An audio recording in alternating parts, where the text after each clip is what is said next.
여러분 안녕하십니까? 김종인 국민의힘 비대위원장이 정부가 극비리에 북한에 원전을 지어주려 했다. 이적행위다. 라고 비판하면서 논란이 불붙고 있습니다. 민주당은 선거 때만 되면 북풍 공작을 기획하는 보수 야당의 고질병이 도졌다고 반격하고 있습니다. 원전 관련해서 정말로 얘기가 오고 간 건지 이 이슈가 재보선의 변수로 작용할 수 있을지 짚어봅니다. 사사건건 시작합니다.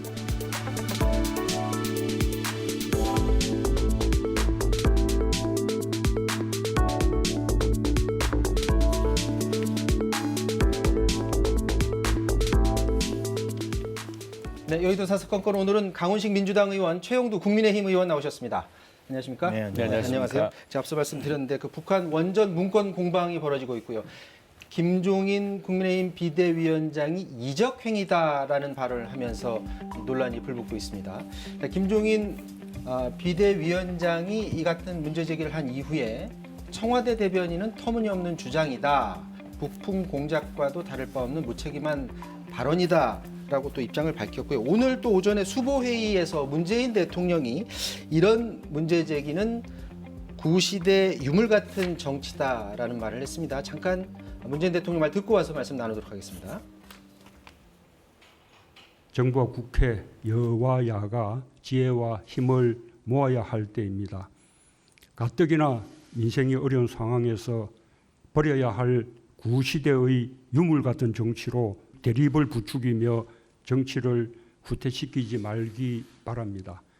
민생 문제 해결을 두고 더 나은 정책으로 경쟁하면서 협력하는 정치가 되길 바랍니다.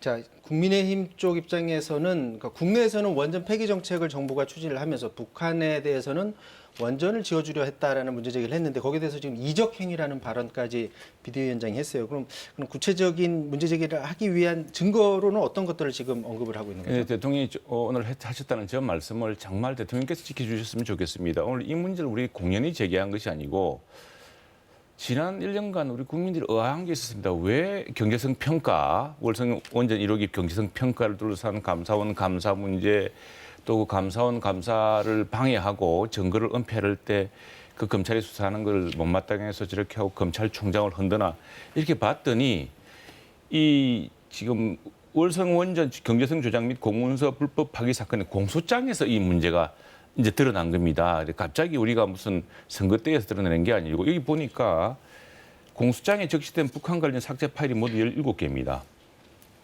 그래서 보니까 이 파일에 보니까 보요이스라는 핀란드인데 이게 북한이란 말입니다. 북쪽이라는 뜻입니다. 일반 사람들이 알 수 없는 말로 핀란드로 이렇게 제목을 만들어놨는데 이게 이제 검찰 수사기를 보니까 북한 원전 추진 방안에 관한 문건들이었다는 것이죠. 여기에는 예컨대 전문가 풀 플러스 여러 가지가 있었는데 북한 전력 인프라 구축을 위한 단계적 협력 과제, 북한 전력 산업 현황과 독일 통합 사례 등등 해서 근데 여기 날짜가 보면 전부 다 언제냐면은 17개 파일 중에 생성 날짜가 적힌 6개 파일 보면은 2018년 5월 2일부터 15일 사이 작성되었습니다. 이게 2018년 1차 남북 정상회담 4월 27일과 2차 정상회담 5월 26일 사이입니다. 마침 이 시기에 대통령이 김정은을 만나면서 USB까지 전달을 합니다. 그래서 이 문제에 대해서는 대통령이나 이제 여당이 정부가 속 시원하게 해명하면 됩니다. 그래서 저희들이 오늘 국정조사를 해보자. 이건 이제 이렇게 감동을박할 게 아니라 지금 대통령이 고작 하신다는 말씀이 옛날에 북풍 공작 같은 이렇게 옛날 냉전식 용어다라고 이야기하시는데 그게 아니라 국민들이 지금 굉장히 이 문제에 의혹이 많습니다. 왜 그 시기에 이 문서를 17개나 만들었으며 그 문서를 폐기하려고 심야에 산자부 공무원이 그 폐기하다가 그것도 잡혀가지고 지금 그 재판에 받고 있지 않습니까? 그래서 더욱이 이제 이 대한민국 원전은 폐기하려고 하면서 북한의 원전을 지어주려고 했다는 이 이중적인 태도 이런 것들이 국민들 하여금 끝없는 의구심과 이것이야말로 정말 국민들을 분열시킬 사안입니다. 그렇기 때문에 저희들은 이걸 밝혀야 되고 국정조사를 통해서 밝히자는 것인데 지금 여당이나 대통령은 그냥 옛날 수법이다 이런 식으로 자꾸 덮으려 하는데 그럴 수는 없는 일이죠. 지금 파일 삭제 그 이유나 이런 여부에 대해서 지금 산자부는 지금 입장을 지금 밝히지 않고 있어요. 여기에 대해서는 어떻게 보세요? 그러니까 어쨌든 공무원이 공공의 파일 자체를 저희가 삭제했다는 것은 이제 문제가 있는 것이고요. 그 문제가 기소되어서 구속도 되어 있고 재판을 받는 문제이기 때문에 그 문제에 대해서는 저는 뭐 아쉬운 점이 있다고 생각합니다. 근데 아까 이제 우리 야당의 우리 최영도 의원께서 주장하시는 것처럼 남북 정상회담 1차와 2차 사이에 이런 문건이 만들어졌다. 이제 시기에 대한 문제 하나만으로 지금 이것의 증거라고 말하기에는 참으로 딱합니다.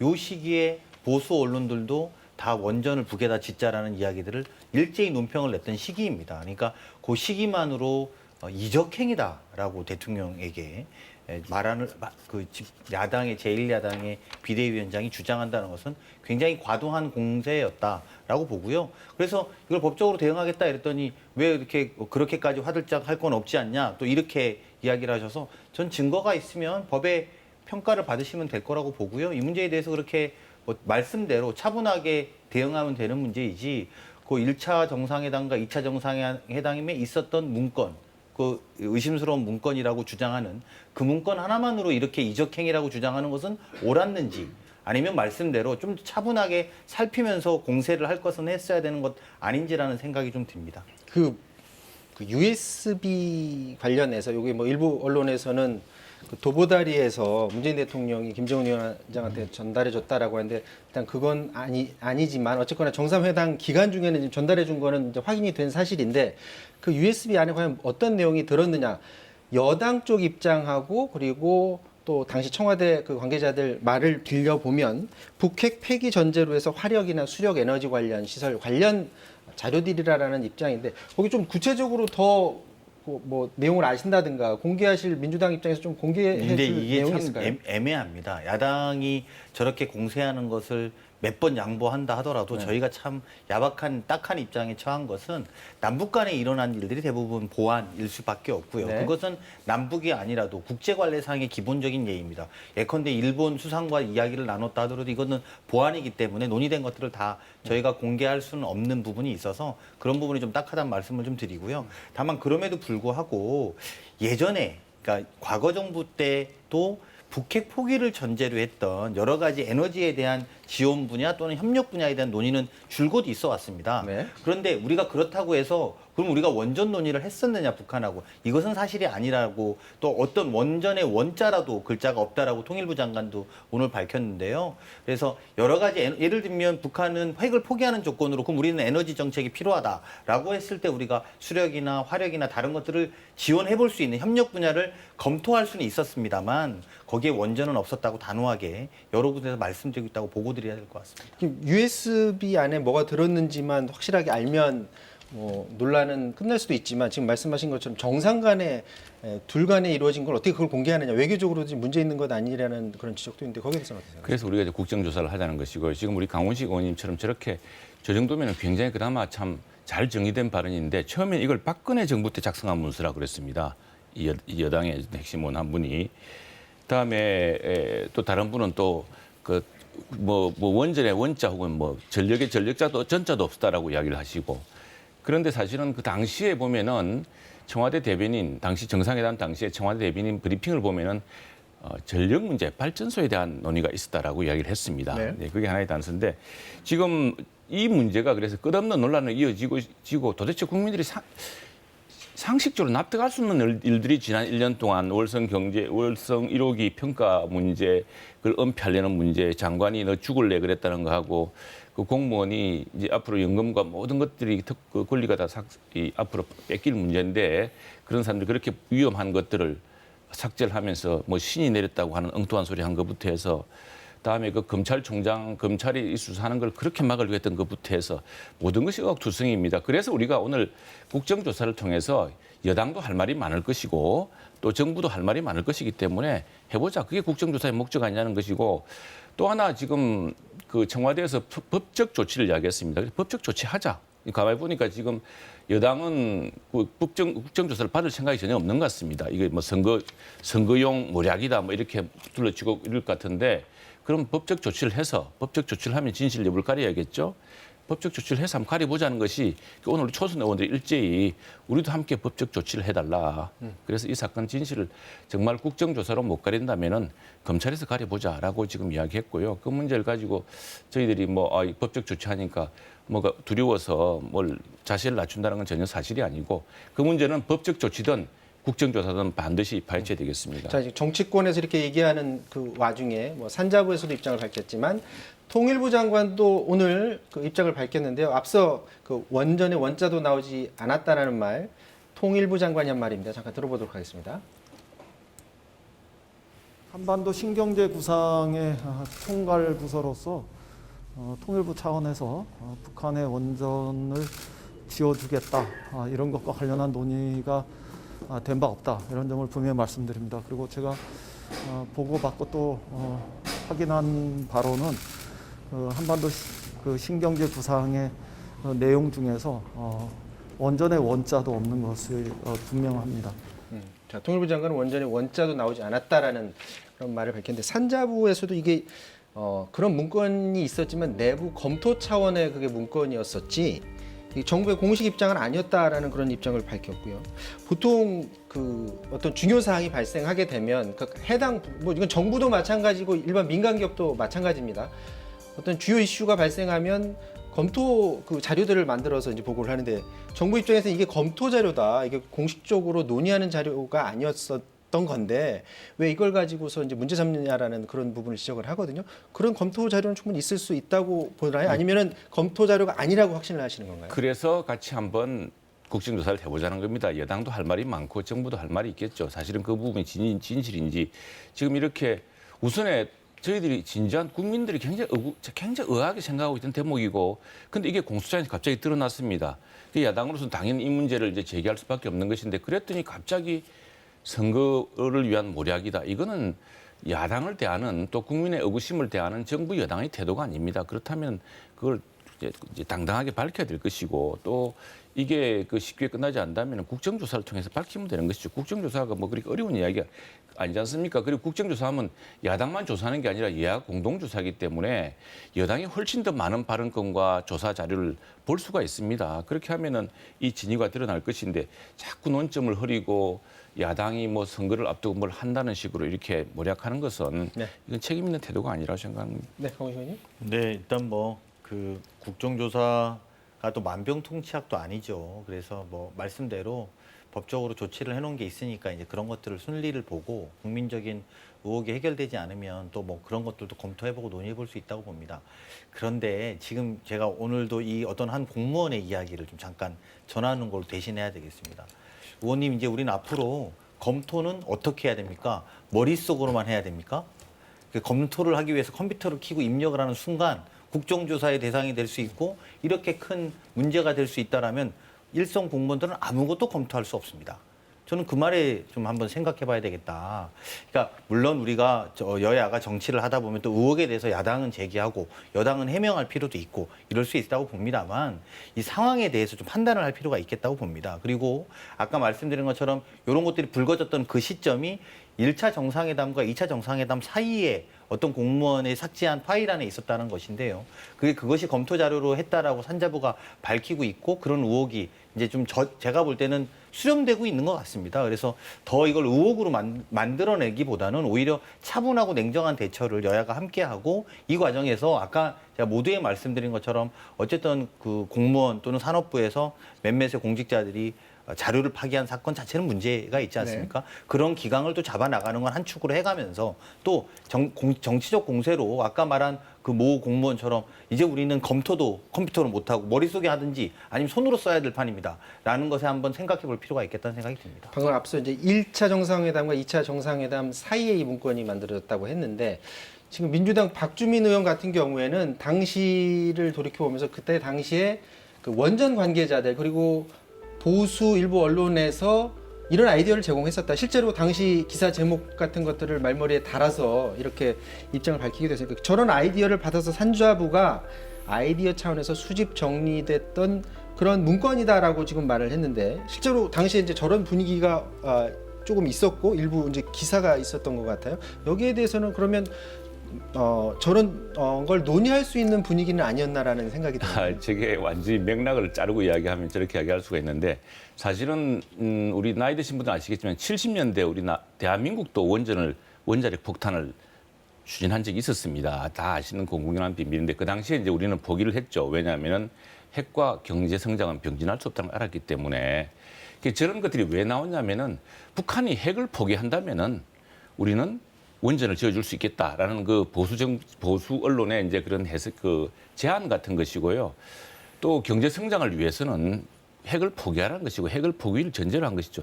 근데 우리가 지금 걱정하는 것은 북한은 핵 포기를 했다기보다는 핵을 더 강화해서 지금은 뭐 온갖 무기로 핵무기로 우리를 위협하는 상황이지 않습니까? 근데 그런 시기에 정부 내에서 저런 걸 검토하고 그 남북 정상회담 시기에 어딘가 보고를 하기 위해 자료를 만들었다는 건 이거는 앞뒤가 뒤바뀐 일이죠. 핵 원전 제공이란 것은 이전에 캐도를 통해서 경수로를 제공하려고 한 적이 있습니다. 제네바 협상 때.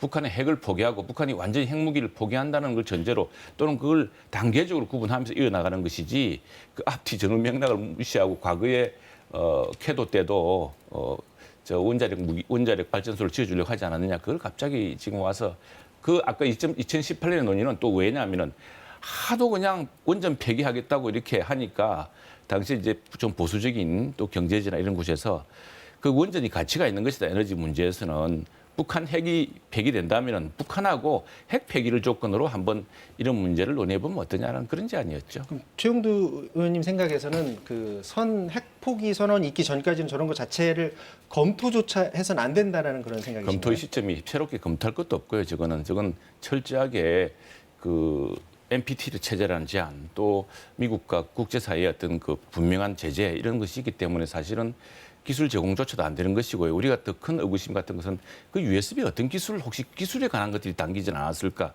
뭐 이런 의구심 그러지 않기를 바라지만은 그런 의구심까지 있는 것입니다. 그러니까 지금 철저하게 왜 우리나라도 이 맨주 원자력 할 때 핵발전 주기를 다 완성하지 못했거든요. 이 반감기 같은 걸 그래서 지금 자꾸 배경이 남고 있는데 핵무기를 만들까 봐 그런 거 아니겠습니까? 그런 상황에서 북한에 그걸 무한 생산할 수 있는 원전 더구나 핵 포기를 대가로 줄 수 있는 것들을 섣불리 제공하겠다든가 아이디어를 주는 것 자체는 문제가 있다는 이야기죠.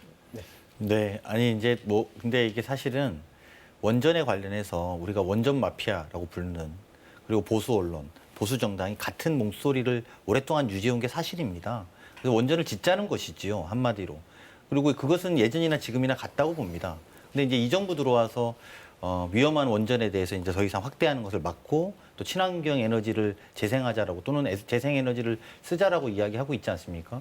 2018년 이 시점에서 보수 언론은 당연히 좋아할 수 있었을 겁니다. 남북 관계가 좋은데 당시에 북한에서 나왔던 이야기가 우리가 에너지 사정이 딱하다. 그러면 이제 그거에 대안으로 아까 말씀드린 것처럼 우리 정부가 그것을 한 것이 아니라 오히려 보수 언론들이 원전을 지어주자라고 이야기를 한 것이죠. 그리고 심지어도 내용을 보면 핵을 포기하는 건 물론 전제되어 있습니다만 뭐 북한 산림의 복원, 원전 건설이 답이다. 뭐 이런 식의 논의서부터 그리고 북한의 심장을 한국형 원전이 뛰게 해야 된다. 이런 것까지 다양한 원전에 대한 보수 언론들의 제안이 있었기 때문에요. 저는 그 시점에 산자부 공무원들이 그런 심지어 보수 언론도 이렇게 말하는구나. 그러면 우리가 검토해 볼 수 있다라는 식의 논리와 논의로 검토해 본 것을 마치 이적행위다라고까지 한 건 너무 과대한 침소봉대였다. 저는 이렇게 생각이 듭니다. 자, 오늘 그 임시국회 앞두고도 여야 원내대표 간에 이와 관련한 말이 좀 오고 갔습니다. 잠깐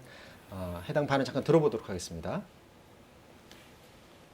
국민적 동의 없이 이 북한의 원전을 지어주려는 계획이 있었던 것이 아니냐 이런 의혹을 가지고 있습니다. 그래서 서로 정치 공방만 할 것이 아니라 국회가 국정조사를 해서 이 점을 명쾌히 밝히는 것이 좋겠다. 사실무근이라는 이야기만 가지고 의혹이 말끔히 해소될 수 있는 성격은 아니다. 청와대나 또 관련 부처인 산업부나 또 대북 관계를 총괄하고 있는 통일부에서 매우 자세히 국민들께 다 설명을 해드렸기 때문에 팩트로서 이미 다 규명되었다. 저희들은 그렇게 생각하고 이 시점에서 그냥 상식적으로 놓고 보더라도 추진할 수 없었던 그런 사업을 왜 야당에서 이렇게 문제를 삼을까 생각해 보면 아쉽게도 큰 선거가 다가왔구나 이렇게 또 판단이 되어집니다. 자, 지금 국민의힘에서는 국정조사 요구하고 있는데요. 짧게 한마디씩만 부탁드리겠습니다. 이 사안이 4월 재보선의 주요 이슈로 계속 갈 거라고 지금 예상을 하시나요? 어떻게 보세요? 국정조사 신속하게 하면 금방 끝낼 수가 있습니다. 네. 더욱이 지금 저 정부나 여당이 이야기하는 것처럼 그런 사안이라면 오래 안 가겠죠. 그러니까 4월 재보선 시작되기 전에 빨리 신속하게 국정조사를 마쳤으면 좋겠습니다. 네. 원전 짓는데 한 5조 듭니다. 5조 드는 것을 국민적 동의 없이 계획 없이 할 수 있겠습니까?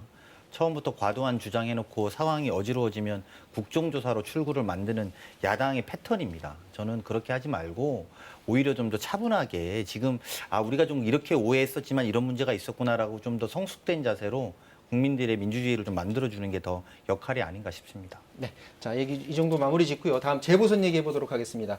김종인 국민의힘 비대위원장이 오늘 부산을 방문했습니다. 가덕도에 대해서 어떤 입장을 내놓을지 굉장히 궁금했었는데요. 그동안의 그 민주당과 국민의힘 간의 공방 그리고 오늘 김종인 위원장의 발언까지 이어서 한번 보도록 하겠습니다.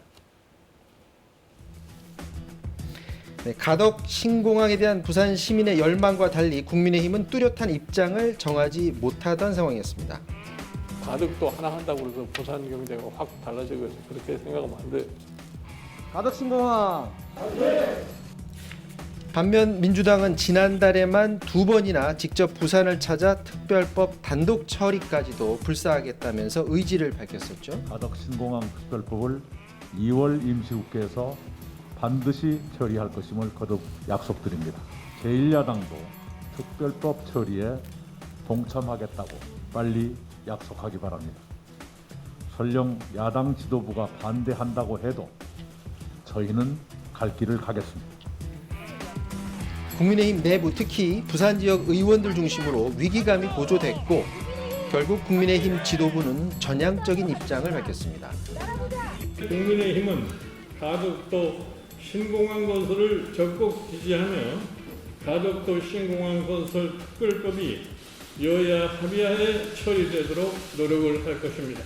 막대한 고용 효과와 경제적 파악 효과를 가져오게 될 것입니다. 차질 없이 수준될 수 있도록 적극 지원하겠습니다. 하지만 가덕 신공항 특별법의 다른 목소리는 여전히 있는 듯합니다. 김종인 위원장님께서 부산에서 적극 지지하겠다고 하셨는데 나는 말 안 하고 기존 의견과는 조금 다르신 걸로 알고 있는데 위원장께 여쭤봐서 그건 당론으로 채택이 될 예정인가요? 당론 의원 3분 뭐 당론까지 할 거 있겠나? 자, 4월 재보선을 치러야 되는 비대위원장 입장에서는 결국에는 가덕 신공항의 찬성으로 지도부 의견을 모은 것 같은데 아무래도 재보선에서 민심을 살피지 않을 수 없었다고 봐야 될까요? 저게 저 가덕도 지금 원래 이제 말하자면 동남권 신공항입니다. 동남권 신공항이 박근혜 대통령 대선 공약입니다. 이게 원래 이제 노무현 대통령이 대통령실을 부산 상공회의소를 방문했다가 동남권에 신공항이 있으면 좋겠다는 이야기가 나왔고 그게 이제 우리 당의 역대 정부의 이제 대선 공약으로 받아진 것이고 그런데 지난번에 박근혜 대통령, 이명박 대통령 다 대구 경북 연구회 대통령이시는데 그 공항의 최종 입지는 부산 경남과 가까운 그 쪽으로 정했습니다. 뭐 그 당시 가덕도, 김해 신공항, 김해 공항을 옆에 확장하는 거, 다음에 밀양이 세 군데가 있었는데 이건 이제 입지의 문제였죠. 입지의 문제였고 우리 당은 계속 이 문제에 지지해 왔습니다. 그런데 그 가덕도 공항에 대해서 이게 이제 가덕도 공항은 입지 문제 때문에 기술적으로 가능하냐, 그것이 또 시간적으로 가능하냐, 이제 이런 문제가 있었고 거기에 대해서 이 정부 들어서 당시 국무총리였던 이낙연 총리의 총리실 또 김현미 장관의 국토부는 계속 미루고 안 된다 그랬습니다. 근데 선거 앞두고 갑자기 이제 표변을 했죠. 이제 기술적으로 가능한 것에 대한 의구심이 여전히 있지만 저희들의 분명한 입장은 어쨌거나 동남권 신공항이라는 것은 우리 역대 정부가 강조했듯이 분명히 필요한 것이다. 이건 수도권 공항으로는 안 된다. 인천 공항 하나로만. 요즘 물류가 항공 물류의 중요성이 커졌고 특히 부산은 이 해운 물류의 중심인 만큼 해운 물류, 항공 물류 결합한 또 철도 물류까지 결합한 트라이포드를 만들겠다는 것은 뭐 저희들이 확고한 공약이었고요. 네. 시점상 그것을 2030년 부산 엑스포가 이제 부산 사람들의 또 수건입니다. 이게 이제 2023년에 유치해부가 결정이 되는데 그 전까지 공항이 가능한 것인가 이런 문제에 대한 저희들 기술적인 이제 검토들이 있었던 것인데 지금 뭐 부산의 여망이 클 뿐 아니라 어쨌든 저 가덕 공항이라는 것은 동남권 관문공항의 확고한 건설 그것을 2030년 부산 엑스포와 동남권 경제 제도약의 확고한 이정표를 삼겠다는 확실한 의지를 다시 확인한 겁니다. 네. 지금 그동안 이제 민주당이 주요 이슈로 부산 지역에서 이걸 쫙 밀고 왔었는데 국민의힘도 이제 저런 입장으로 모아진다면 다행이죠. 근데 부산을 위해서는 다행인데 재보선에서는 좀 오히려 그렇지 않길 또 바랬던 건 아닌가요? 아니에요. 뭐 저는 뭐 이게 오랫동안 수건 사업이었고 또 부산 시민들뿐만 아니라 저는 이제 오늘 그래도 우리 최영두 의원님이 원내대변인이신데 오셔갖고 찬성 입장이라는 것은 당론으로 입장을 봐야 돼도 무방하니까 그렇게 보면 아주 다행이라고 생각합니다. 오래간만에 정말 침체된 부산, 영남, 경기에 큰 희망을 불러일으킬 수 있을 거라고 보고요. 그래서 그런 건 뭐 저희도 환영하고 같이 힘 모아서 하면 더 빨리 만들 수 있고 더 잘할 수 있을 거라고 생각합니다. 네. 오늘 그 방문에서 또 이 얘기가 있었어요. 가덕도와 일본 규수를 잇는 한일 해저 터널 건설 그리고 포스트 홍콩 있는 부산경제금융특구 지정 특별법. 이 중에서 이제 해저 터널 같은 경우에는 이전 선거 때도 여러 번 나섰던 걸로 제가 기억을 하는데 이번에 부산에 출마하는 예비 후보들 중에 이 안을 가지고 나온 후보가 있었나 봐요. 어떻게 보십니까? 예, 이거 뭐 역대 경남지사 선거 때도 이 두 가지 라인 하나는 이제 부산 쪽 가덕도로 오는 게 있고 또 해저 지판 때문에 그 제도로 해서 제 지역인 마산 하포로 넘어오는 이런 안도 있고 여러 가지 안이 있습니다. 이건 오랫동안 한일 간에 학자들 간에 많이 논의되어 온 사안인데 그 논의를 진짜 이제 새로운 시대를 맞아서 한번 당 비대위원장이 우리가 민주당보다 훨씬 부산을 많이 생각한다는 걸 보여주신 거죠. 그러니까 저는 요 대목은 사실 좀 아쉬워서 좀 짚어야 되겠다 생각은 들었는데 가덕도 신공항을 찬성하는 건 참 좋았고요. 그리고 이제 이게 약간 어쨌든 모양새가 우리 김종인 대표가 나서서 한 게 아니라 뒤에 따라가는 모양새가 되다 보니 새로운 걸 뭐 하나 갖고 오신다고 갖고 오셨는데 저는 좀 아쉽게 이걸 갖고 오셔서 무슨 말이냐면 이게 우리나라 역대 대통령 중에 누가 제일 먼저 이야기를 거론했나 봤더니 노태우 대통령 때입니다. 네. 이게 30년 전인데요. 그때 경제수석 하셨던 분이 김종인 비대위원장이세요. 30년 전 아이템이거든요. 지금은 하이퍼루프 뚫리고 지금 시대가 이렇게 넘어가고 있는데 너무 옛날 공약 같고 또 이게 모르겠습니다. 좀 더 검토해봐야 되지만 그 기간 동안 오랫동안 안 됐던 이유들이 촘촘하게 다 쌓여 있습니다. 그래서 좀 급하게 나온 것 아닌가라는 아쉬움이 있고요. 다만 그럼에도 불구하고 부산을 물류도시로 좀 바꿔보자. 또 부산 영남에 새로운 기운을 넣자는 취지에 대해서는 저는 공감하고 또 이런 공약들이 좀 더 좀 섬세하게 나왔어야지 90년도 공약 갖고 지금 하는 것은 좀 부산 시민도 호응할지 좀 그건 의구심이 좀 든다는 말씀 드리고 싶었습니다. 네. 자, 마지막으로 이 이슈 잠깐 짚어보도록 하겠습니다. 오늘 그 2월 임시국회가 시작이 됐는데 그 사법농단 법관 탄핵안 관련해서 그 세월호 7시간 보도재판 그 개입 혐의 관련해서 임성근 판사가 관련이 되어 있습니다. 여기에 대해서 민주당에서 이탄희 의원이 이 법안을 이제 발의하는 건 다 알려진 사실인데 지금 당 내에서는 대부분의 의원들이 여기 찬성하는 분위기인가요? 어떻습니까? 네, 당론은 채택은 안 했다고. 당론 채택은 안 했고 많은 의원들이 찬성하고 있고 제가 알기로는 아마 과반을 넘어서 150명이 넘을 것으로 예측합니다. 네. 그 어떻게 예상을 하십니까? 이번에 그 발의된 이후에 그럼 당연히 통과될 거로 보시나요? 네, 이게 사실은 많은 분들이 헷갈리실 수 있는데요. 크게 보면 윤석열 검찰총장 탄핵과는 아주 다른 내용입니다. 네. 그것은 정치적으로 쟁점도 있었고 유무죄에 대한 판단도 좀 있을 수 있어서 징계위원회까지 갔다가 이제 법원 판결을 받은 사건인데 그래서 이거는 실제로 임성근 판사가 주임 판사가 아님에도 불구하고 재판 절차나 판결문의 문구까지 개입했던 사건입니다. 명백한 불법행위죠. 다만 이제 이런 판사에 대해서 문제를 제기하는 루트가 우리나라 헌법상에 국회가 결정하고 그다음에 이제 국회가 결정한다고 해서 이분이 끝나는 것이 아니라 헌재에서 다시 판결을 하게 돼 있습니다. 그렇죠. 그래서 그런 절차를 밟으니까 이전에 있었던 윤석열 총장 탄핵과는 좀 다르게 봐주실 필요가 있고요. 그리고 법관도 불법적인 행위를 하면 이런 과정을 통해서 소위 말하면 탄핵되지 않으면 따르게 받을 수 있는 방법이 없습니다. 법관들끼리 또 재판을 하게 되거든요. 그래서 그런 부분에 있는 불가피한 선택이고 저희로서는 이런 것들을 통해서 국민들을 위한 사법체계를 만들어 나가는 단초로 만들고 싶은 거니까 좀 국민 여러분들도 지지해 주시고 응원해 주셨으면 하는 바람입니다. 공동발의제가 161명이에요. 그러면 그 사람들만 다 동의하더라도 이거 통과되잖아요. 국민의힘에서는 어떤 입장입니까? 그래서 이게 180석 가량 되는 이 거대 의석을 가졌다고 지금 참 무소불위로 못하는 게 없구나. 이렇게 해서 임성근 판사의 그 행위에 대해서는 어쨌거나 1심 판결에서 무죄가 나왔습니다. 무죄가 나왔고 이게 2심, 3심 남아 있는 것이고 임성근 판사 본인이 이게 논란이 되자 본인이 재임용 요청을 안 했습니다. 판사로서 이제 사실상 이번 달 임기가 끝납니다. 근데 이걸 굳이 이제 탄핵을 끌어서 그 다수결의 힘을 보여주어서 결국에는 이제 법원에 판사에게 앞으로 잘못 판결하면은 끝까지 손 좀 보겠다고 하는 이 메시지를 주는 것 이상으로 정치적 의미가 있는가 싶고 오히려 저희들은 사실은 김명수 대법원장이 더 문제가 아닌가 생각을 하고 있습니다. 지금 벌써 우리 오늘 원내대표도 그 말씀을 하셨는데 여당 원내대표를 만나면서 하셨는데 지금 선거법 무효소송 126건이 있는데 이거 보통 6개월 내에 끝내줘야 됩니다. 지금 1년째 안 하고 있습니다. 그래서 이 문제 같은 경우 오히려 대법원장 같은 그런 큰 경우는 한번 정말 국회에 다뤄볼 만하지만 판사에 대해서 더구나 사법적인 어떤 판결이 이루어져가고 있고 그 충분히 징계할 수 있는 사안인데도 불구하고 이걸 굳이 국회에서 다수결의 힘으로 맛 좀 보여줘야 되는 것인지 그건 상당히 국회의 권한 남용이다 생각이 듭니다. 네, 저 임시국회 시작됐으니까 계속해서 국민들도 관심을 가지고 임시국회 지켜봐야 될 것 같습니다. 지금까지 최형두 강원시 의원과 말씀 나눴습니다. 고맙습니다.